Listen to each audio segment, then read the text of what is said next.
Selamat siang, saya Widya Sania akan menyampaikan berita teraktual yang terjadi di seputar Sumatera Selatan dalam info hari ini, Sabtu di Palpos Channel.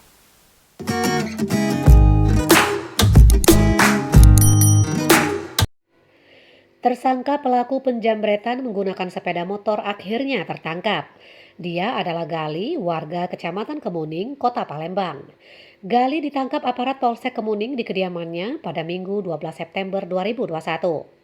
Kapolsek Kemuning, AKP Heri, didampingi Kanit Reskrim Ibtu Herianto mengatakan Gali ditangkap atas dugaan melakukan aksi jamret terhadap korban bernama Santi di kawasan Jalan Maisalim Batubara, Kelurahan 20 Ilir, Kecamatan Kemuning, Palembang pada 19 Mei 2021 sekitar pukul 22.30 menit.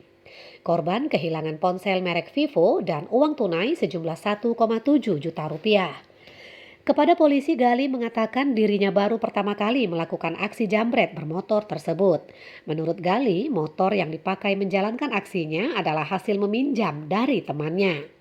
Gali mengaku uang hasil dari menjambret digunakan untuk bermain judi slot dan membeli narkoba. Fahmi Ramadan melaporkan dari Mapolsek Kemuning Palembang untuk Anda.